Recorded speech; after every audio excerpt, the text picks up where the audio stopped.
This video was brought to you by Worthy Financial and No Limit Gaming. Hey guys, this is Ken from Team Yu-Gi Ohio, here to give you a Pendulum Magician deck profile. This is a bit more on the budget side. I don't play guard dragons or a few other recommendations that other players that have played Pendulum Magicians recommend is the Zephyr engine. Some people play Orchest. This has none of that. This is very much basic, bare bones, Pendulum Magician and Mythical Beast engine, and it's pretty competitively viable for the price you pay. Including extra deck, I would say it's probably sub 70, definitely sub $100. But depending on where you shop and if you're a savvy shopper, you can definitely get these cards for under $70 very easily. To begin with, we play 2 Endymion, Mighty Master of Magic. He's fairly good. We don't often use his pendulum effect, which allows him to pop stuff, but if you manage to get a bunch of counters accumulated on the field, he very easily becomes a board wipe, and that's very nice. But otherwise, he gives us a spell and trap negation and is also a pretty unkillable boss monster. Next up, we run 3 Mythical Beast Master Cerberus. He is one of our combo pieces to get to Electromite. It's very important in this deck to be able to create Electromite before you Pendulum Summon. There are multiple engines in this deck that further that goal, one of which is Master Cerberus, who you put in your Pendulum scale alone, he pops himself, gets you Jackal King. Jackal King goes into your scale alone, he pops himself and summons Master Cerberus, giving you 1 material for Electromite. Speaking of Jackal King, to Jackal King, because this particular deck profile doesn't run Pot of Desires, a lot of my ratios are a little bit scaled down in order to fit within 40 cards. Jackal King, I would definitely, if you're going to run a 60 card variant, bump up to 3, as well as later you'll see Harmonizing.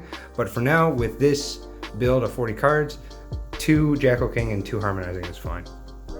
Next up, 3 Servant of Endymion. She's very good. Low scale, put her in there. Every time you play a spell card, which is every card in your deck counts as a spell card, she gets a counter, and by removing 3, she can simultaneously special summon herself and another monster from your deck that can hold spell counters. This means that she can summon Master Cerberus, Jackal King, Magical Abductor if you really wanted to, or Endymion. It just depends on what you need. Speaking of Magical Abductor, play 2 Magical Abductor. Again, something in a 60 card variant that you'd want to bump up to 3, but I think at 2, it serves its purpose. It allows us to get to our combo pieces faster, and because a lot of this deck is just searchable by the rest of it, it's just fine at 2. Next up, 3 Spell Power Mastery. This searches any Endymion card, Servant of Endymion, Endymion, Mighty Master of Magic, and then it gives a spell counter to whatever on the field can hold spell counters based on the number of spell power masteries in your actively on the field or in your graveyard. This happens while it's currently in play on the field, so it counts itself as well as any other ones that you played before. For the next engine, to get ourselves to Electromite without Pendulum Summoning, we run 3 Supreme King Dragon Darkworm and 1 Supreme King Gate 0. These together are a very good way to get a material on board, because with our next card, Triple Dragon Shrine and 1 Foolish Burial, you can send Darkworm to the graveyard, and as long as you control no other monsters, Darkworm can summon himself from the graveyard, and then he searches Supreme Gate 0. Another engine for getting Electromite, 3 Chronograph Sorcerer and 1 Time Gazer. Chronograph goes into your zone, pops himself to either add Time Gazer to hand or special summon him to the field. Most of the time you want to special summon him to the field in order to use him to make Electromite before you Pendulum Summon. Next up, 2 Harmonizing Magician.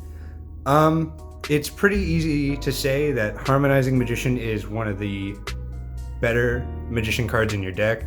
The reason we only play her at 2 is because this deck doesn't run Desires, so there's not a chance of banishing her accidentally off Desires. If you do decide to run Desires, you definitely want to run her at 3 because she is very important not to get rid of. But she's highly searchable, like tons of things in this deck can get to her, and so you're almost always going to end up with her in your hand, especially because she's your main target off Electromite. Therefore, I think 2 is fine. Next up, 2 purple poison. He's a low scale, and he also pops something when he's destroyed. His own effect, his own pendulum effect, destroys him, although I don't often use that particular effect. I usually pop him through some other means like Electromite. 1 Black Fang, useful for just being a high scale. He also halves the attack of an enemy monster, though often he's just good for scale fodder. Dragon Pit Magician, high scale. It's a level 7. Because this deck doesn't run the Guard Dragon engine, level 7s are a pretty important level in order to make Absolute Dragon and then go into Vortex later. So in order to do that, we run Dragon Pit Magician as well as Jiangshi, who can overlay themselves with Endymion to make Absolute Dragon. And then Oath Dragon Magician, because Chronograph is a level 6 and so is Jackal King, they can all be overlaid into Naruto. And then we play 3 Pendulum Call, discarding a card to add 2 magicians with different names from your deck to your hand, and for the rest of your turn, magician cards in your pendulum zones can't be destroyed. This does block your own destruction effects. So Electromite can't pop a Black Fang in your pendulum zone if you activate Pendulum Call this turn. That's not too bad of a restriction because we have a lot of other scales that we can play, and most of the time you're going to use a Dark Worm to make Electromite, who's going to get you Supreme Gate 0, which I often find is the card I pop the most with Electromite. And finally, for the last 2 cards, 2 Allure of Darkness. Most every card in this deck is dark, so it's very easy to just get more resources, and depending on what you have in your hand, you can do without 1 extra card or so. Although you do have to be careful because some pieces are more important than others. Next up is the extra deck. We play 1 Electromite. I'd play more if I could. He's the heart and soul of this deck. You need to make him before you Pendulum Summon because he just gets you your resource. Almost always you're going to get Harmonizing off this guy. For those of you who don't know, he sends 1 monster from deck to the top of your extra deck, and then he pops something in your scales, or he actually pops up a face-up card. So it can be any card, even another monster on field if you happen to have another. But he pops that in order to add any card from the top of your extra deck to your hand, and then you draw a card. Most often, you send Harmonizing and then pop a scale in order to get Harmonizing and draw a card. And that's why we only run Harmonizing at 2, because she very consistently gets to your hand. Next, I run 1 Decode Talker. Pretty good link 3. He negates targeting. Very generic, easy to run. Definitely something that could be replaced with other different staples. We run quite a few level 4s, so a couple rank 4s like Tornado Dragon might be good. Nightmare Phoenix might be good. I don't have it in this build of the deck specifically, but it's definitely something I try out and I think works very well. Zephyr Metaltron is our other link 3. He has 3 down pointing arrows and he's basically only useful for that. He has another effect that allows him to banish a special summon monster from the extra deck and then banish a monster in your opponent's field, but we very rarely use him for that actual effect, mostly using him for his 3 arrows so that we can just put a bunch of monsters on board. Next up, Borreload Dragon. Recently reprinted as a common in the Rocket Revolt structure deck. He's very easy to get a hold of, and he is very good. He allows you to steal one of your opponent's monsters at the beginning of damage step, and that proves to be very useful for breaking apart boards. This deck definitely wants to go first because your main goal is to set up a bunch of negates, but it totally can go second and break boards with stuff like Borreload and later on Ignis. Next is Apollousa, Bow of the Goddess. This is not a budget card. I am currently borrowing this because I played this at locals today. This is a very expensive card. You can replace it with something else, but she is also very good. Next, Odd Eyes Meteor Burst Dragon. He's a Synchro level 7 that you can make using Harmonizing and Time Gazer. Harmonizing has the clause that you can only special summon Xyz, Synchro, and other monsters that don't include Link, with another magician monster. So you have to make him, you have to synchro with Time Gazer. But that's not too hard to pull off, it's very consistent. And when Meteor Burst is summoned, he summons one of your scales to your side of the field. This allows you to fill in the gaps. Usually when you can only make a board not including any level 7s, you make Harmonizing and Time Gazer in order to summon Meteor Burst, and then you summon, hopefully, some sort of level 7 from your scales in order to overlay into Absolute.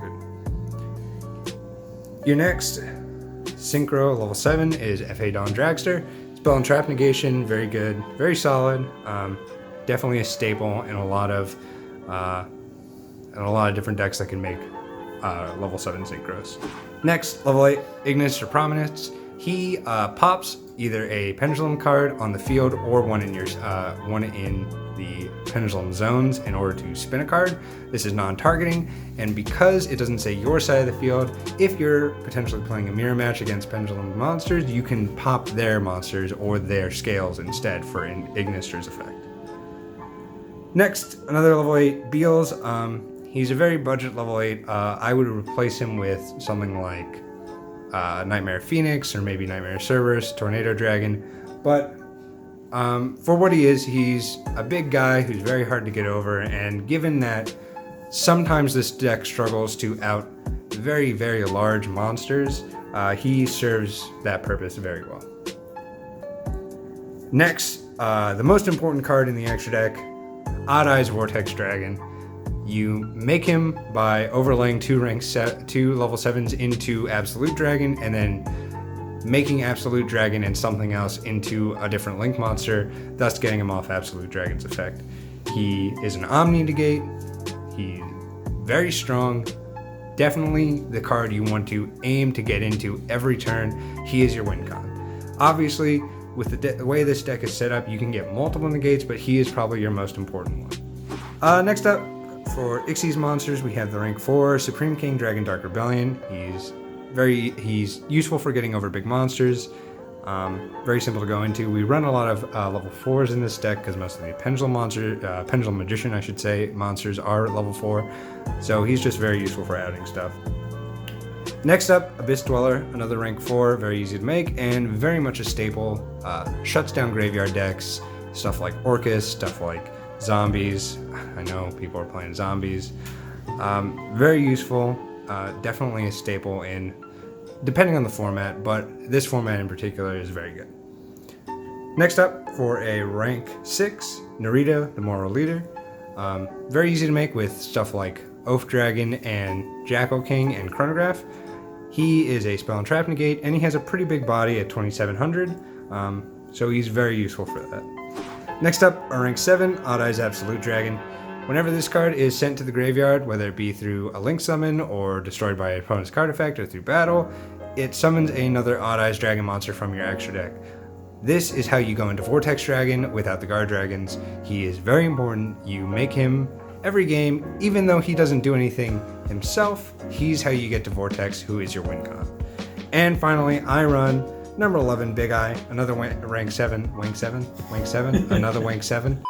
He's very useful, gets around things. Basically, he's what you make when you can't make Borreload because you don't have enough monsters. But he does keep whatever you get permanently, so he's pretty useful. For my side deck, I keep stuff to the staples. Triple Ash Blossom, very cheap nowadays. Pretty much the best hand trap around. Although this is a going first deck, so you don't run it in the main deck. If you're going second, you definitely want to side this in. Next up, Triple Ghost Ogre. Very useful in this format for hitting stuff like the Guard Dragon combo with Elpie, as well as Electromite if you're going against Pendulums like a mirror match. Just really solid staple card, especially in this format in particular. Next up, Triple Effect Failure. This is actually, surprisingly, searchable off the monster effect of Abductor. Although you won't often do it, if you happen to side this in, it is possible to search it off of her. But otherwise, very solid hand trap, useful for just negating monster effects. Keep in mind that it only works on your opponent's main phase, so don't pull a me and slap it down during your main phase trying to negate something else. Haha. Next up, Triple Called by the Grave. Pretty useful, especially if you're going up against someone who you know is running a lot of hand traps. Because this deck, because of how pendulums function, they often dodge hand traps like Ash Blossom, because things like Electromite don't actually specifically add to hand or anything like that. They kind of go roundabout. However, things like Ghost Ogre, things like Effect Veiler are all very potent against Pendulum Magicians, so this is a very good card, although I don't particularly have space for it in the main deck, so I only side it in when I know I'm going up against a hand trap heavy deck. And lastly, we have Triple Twin Twister. In a format like this that's very heavy with back row, it's very important to be able to get rid of it, and obviously Twin Twister is, in my opinion, the best card for that. Although I don't run it in the main deck, it's very useful to side in. That being said, I want to thank you very much for tuning in to this deck profile from Team Yu-Gi-Oh! Ohio. I've been Ken, and remember to like and subscribe, and don't side at locals.